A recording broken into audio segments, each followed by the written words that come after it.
Hello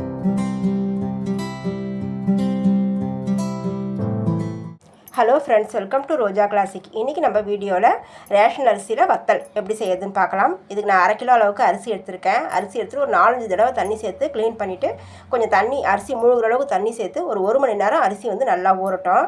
நல்லா ஊறினதும் அந்த தண்ணியை நம்ம வடித்து எடுத்துகிட்டு வந்துட்டு அரிசி பாருங்கள் நல்லா ஊறி வந்திருக்குது பாருங்கள். இப்படி கையால் மசிச்சு பார்த்தாலே தெரியும் நல்லா ஊறி வந்திருக்குது. இதுக்கு அடுத்து நம்ம தண்ணியோட அளவு பார்த்திங்கன்னா இதுக்கு வந்து 1 பங்கு அரிசிக்கு பார்த்திங்கன்னா ஒரு 3.5 பங்கு அளவுக்கு நான் தண்ணி வைக்கிறேன். ரேஷன் அரிசின்றதால நின்று வேகும். இந்த ரேஷன் அரிசியை நீங்கள் கிரைண்டரில் அரைச்சியும் நீங்கள் வந்து வத்தல் செய்யலாம். ஆனால் இதை போல் ரைஸோடு சேர்த்து வத்தல் செய்யும்போது எண்ணெய் ரொம்ப குடிக்காது. நீங்கள் 1 வருஷம் வச்சுருந்தாலும் அதனுடைய வாசனையும் மாறாது. இப்போ பார்த்திங்கன்னா 1 பங்கு அரிசிக்கு நான் 3.5 பங்கு அளவுக்கு தண்ணி சேர்க்குறேன். நான் எந்த கிண்ணத்தில் அரிசி எடுத்தனோ அந்த கிண்ணத்தளவில் 3.5 பங்கு அளவுக்கு தண்ணி சேர்த்துருக்குறேன்.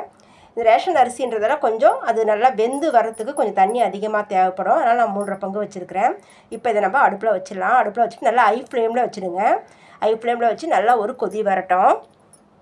இதை நீங்கள் கிரைண்டரில் அரைச்சி செய்கிற மாதிரி இருந்ததுன்னா நம்ம எந்த அளவுக்கு மாவை அரைச்சி எடுக்கிறோமோ அந்த பக்குவத்துக்கு 1 பங்குக்கு 2.5 பங்கு அளவுக்கு தண்ணி வச்சு செய்யணும். ஏன்னா ரேஷன் அரிசின்னும் போது வேகிறதுக்கு கொஞ்சம் டைம் எடுக்கும். நல்லா ஒரு கொதி வரும்போது நான் திறந்து வச்சிடறேன். திறந்து வைக்கும்போது அதில் இருக்கிற அந்த வாசனையெல்லாம் கொஞ்சம் போயிடும். எப்பயுமே அரிசி வேகும்போது ஒரு கொதி வரும்போது லேசாக திறந்து வைப்பாங்க பாருங்கள். அதனால் நான் திறந்து வச்சுருக்கிறேன். நல்லா கொதி வரட்டும். நல்லா ஒரு கொதி வரும்போது நம்ம கரண்டியெல்லாம் ஒரு தடவை நம்ம கலந்து விட்டுடலாம்.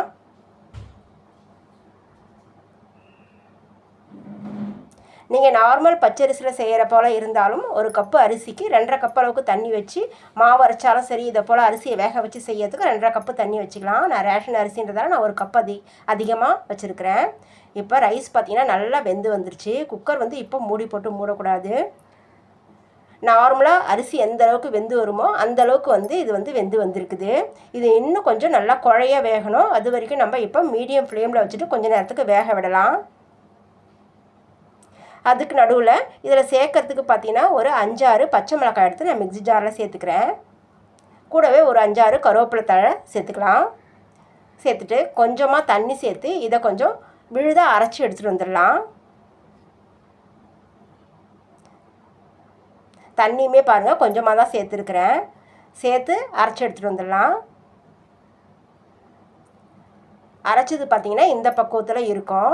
இது நல்லா காரமான மிளகாய், அதனால் நான் ஒரு 5 மிளகாய் மட்டும் சேர்த்துருக்குறேன்.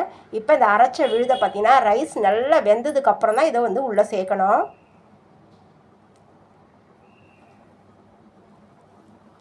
மறுபடியும் மிக்ஸி ஜாரில் கொஞ்சமாக தண்ணி சேர்த்து அதையுமே உள்ளே சேர்த்துடலாம். நீங்கள் அரிசியை சாதமாக குழைய வேக வச்சு வத்தல் செய்யும்போது பார்த்தீங்கன்னா இந்த செய்முறையில் தான் செய்யணும். மாவாக அரைச்சி செய்கிறவங்களும் சரி, மிக்ஸி ஜாரில் அரைச்சி செய்கிறவங்களும் சரி, அது வந்து வேறு மாதிரி இருக்கும். பொதுவாக கிராமத்தில் தான் இதை போல் வந்து ஒரு வத்தல் செய்வாங்க. இப்போ இதுக்கு தகுந்த போல் நான் உப்பு சேர்த்துருக்குறேன். உப்பு சேர்த்து எல்லாத்தையும் ஒரு தடவை நல்லா கலந்து விட்டுடலாம். இப்போ பார்த்தீங்கன்னா நல்லா குழஞ்சி வந்துட்டுருக்குது. இன்னுமே கொஞ்சம் நல்லா குழஞ்சி வேகணும். நான் வந்து அடுப்பை மீடியம் ஃப்ளேம்லேயே வச்சுட்டு வேக வைக்கிறேன். பொதுவாக இதை போல் சாதத்தை நேரடியாக வேக வச்சு செய்கிற வத்தல் வந்து இப்போ யாரும் அவ்வளோவா செய்யறதில்ல. கிராமத்தில் தான் வந்து இதை போல் வந்து டக்குன்னு ஒரு அரிசியை வேக வச்சு டக்குன்னு ஒரு வத்தல் செஞ்சுடுவாங்க.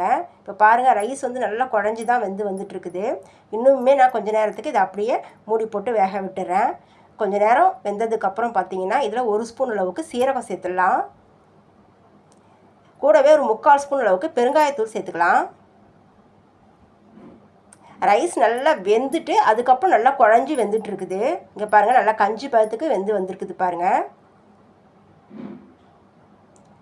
இதை போல் பக்குவத்தில் என்ன பண்ணோம், நல்லா கரண்டியால் நல்லா குழி கரண்டியாலங்க நல்லா ஒரு 5 நிமிஷத்துக்கு நல்லா கைவிடாமல் நல்லா கலந்து விடும்போது நல்லா குழையாக வந்துடும். ரைஸு நல்லா குழஞ்சி வந்துடும். அது வரைக்கும் நல்லா கலந்து விட்டணும். நான் நல்லா கலந்து விட்டதுக்கப்புறம் இதில் ஒரு 2 ஸ்பூன் அளவுக்கு நல்லெண்ணெய் சேர்க்குறேன். நல்லெண்ணெய் எதுக்கு சேர்க்குறேன்னா நான் இப்போ குக்கரை மூடி போட்டு மூட போகிறேன். அதனால் அடி பிடிக்காமல் இருக்கிறதுக்காக கொஞ்சம் நல்லெண்ணெய் சேர்த்துக்கிறேன். ரைஸை இப்படி வேக வச்சு வத்தல் செய்யும்போது இதை போல் கடைசியாக ஒரு 2 ஸ்பூன் நல்லெண்ணெய் சேர்த்துட்டு ஒரு தடவை நல்லா கலந்து விட்டுடலாம். இப்போ பார்த்தீங்கன்னா கிட்டத்தட்ட நல்லா வெந்து வந்துருச்சுங்க. நல்லா குழஞ்சி வந்துருச்சு. நல்லா கலந்து விட்டுட்டேன். கலந்து விட்டதுக்கப்புறம் குக்கர் மூடி போட்டுட்டு விசில் போட்டுடலாம். 10 நிமிஷம் ரொம்ப சிம்மில் வச்சுடுங்க. ஒரு விசில் வந்ததும் நம்ம ஸ்டவ் ஆஃப் பண்ணிடலாம்.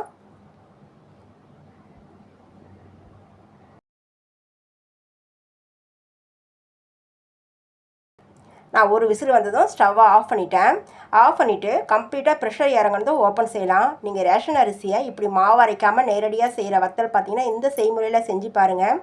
எண்ணெய் இழுக்காதுங்க. எண்ணெயில் வறுக்கும்போது வத்தல் வந்து எண்ணெயாக இருக்காது. அது மட்டும் இல்லாமல் நீங்கள் ஒரு வருஷம் வச்சுருந்தாலும் அந்த பூசண வாசனைலாம் எதுவும் வராது. இதை போல் திக்காக இருக்கணும் நம்ம வத்தல் செய்யும்போது. அதுதான் வந்து எண்ணெய் குடிக்காமல் இருக்கும். இப்போ மேலே தண்ணியாக இருக்கிற போல் இருந்துச்சு உங்களுக்கு. நான் இப்போ ஓப்பன் செஞ்சுட்டு கலந்து வர்றேன் பாருங்கள். கலந்து விடும்போது கொஞ்சம் திக்காக தான் இருக்கும். ரைஸ் வந்து ஒன்று கூட முழுசாக தெரியல பாருங்கள். நல்லா பொங்கி வந்துடுச்சு. நான் அடியும் பிடிக்கல. அடி கொண்டு நான் நல்லா கலந்துடுறேன்.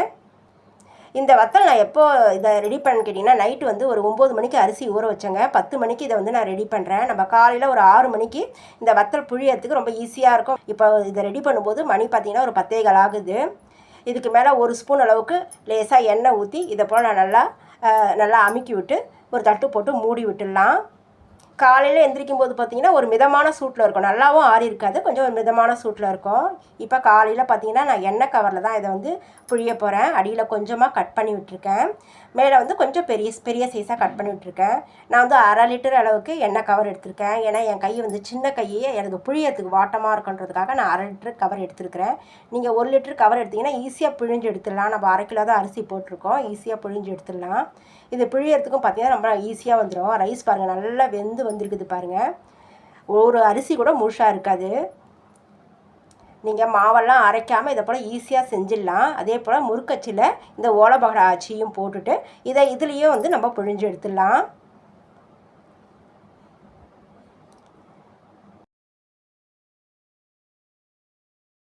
நான் எண்ணெய் கவர்லேயும் சேர்த்து வத்தல் புழிய போகிறேன். இந்த முறுக்கச்சிலும் சேர்த்து வத்தல் புழிய போகிறேன்.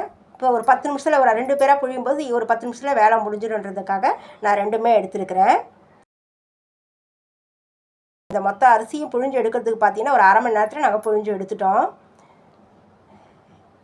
அடுத்து பார்த்தீங்கன்னா இது ஒரு நாள் அளவுக்கு காஞ்சிருக்குதுங்க. நல்லா காஞ்சி வந்துடுச்சு பாருங்கள். கொஞ்சம் ஒரு சில இடத்துல திக்காக வந்தது மட்டும் கொஞ்சம் 3/4 அளவு காஞ்சிருக்குது, கொஞ்சம் காயலை. நான் ஒரே நாள் காய வச்சு இதை நான் எடுத்துடுறேன்.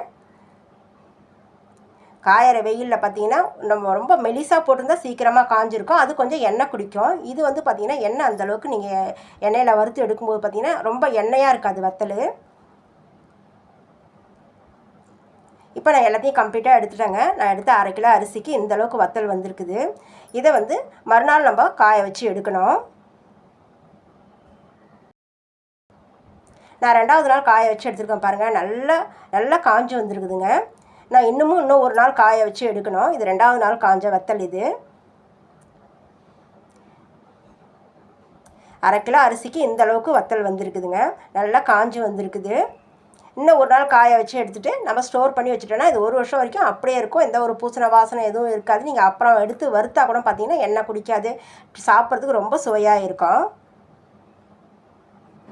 நான் பார்த்தீங்கன்னா 3 நாள் காய வச்சு எடுத்துட்டேங்க. இப்போ எண்ணெயில் வத்தலை நல்லா பொரித்து எடுக்கிறேன்.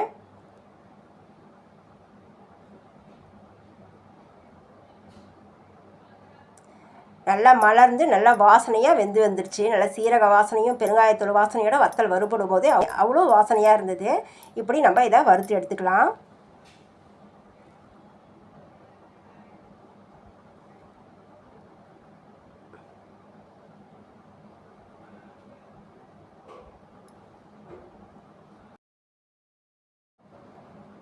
நான் எனக்கு தேவையான அளவுக்கு வறுத்து எடுத்துகிட்டு இதை மிச்சத்தை நம்ம ஸ்டோர் பண்ணி வச்சுக்கலாம். இந்த வத்தலை ஒரு தடவை எடுக்கும்போது கை ஈரப்பதம் இல்லாமல் எடுக்கணும். வத்தல் வடகெல்லாம் நம்ம போட்டு எடுத்து வைக்கிறோன்னா அதை எடுத்து நம்ம யூஸ் பண்ணும்போது எடுக்கும்போது பார்த்திங்கன்னா கை வந்து ஈரத்தன்மையாக இருக்கக்கூடாதுங்க.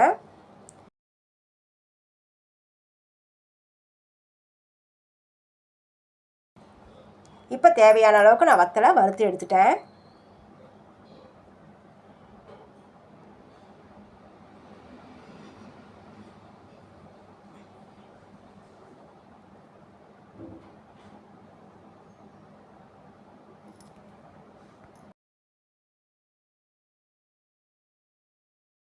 நான் ஒரு வத்தல் எடுத்து மசிச்சு காமிக்கிறேன் பாருங்கள். கையில் எண்ணெய் பதமே இருக்காது. நல்லா கிறிஸ்பியாகவும் இருக்கும். எண்ணெய் பதம் அவ்வளோவா இருக்காது பாருங்கள். அவ்வளோதாங்க என்னோடய செய்முறையில் ரேஷன் அரிசியில் செஞ்சுருக்கிற இந்த வத்தல் ரெசிபி எப்படி இருந்ததுன்னு சொல்லிட்டு நீங்கள் கமெண்ட்ஸில் சொல்லுங்கள். உங்களுக்கு என்னோட இந்த வீடியோ பிடிச்சிருந்ததுன்னா லைக் பண்ணுங்கள், ஷேர் பண்ணுங்கள். மறக்காமல் ரோஜா கிளாசிக் சேனலுக்கு சப்ஸ்கிரைப் பண்ணுங்கள். நம்ம அடுத்த வீடியோவில் பார்க்கலாம். தேங்க்யூ.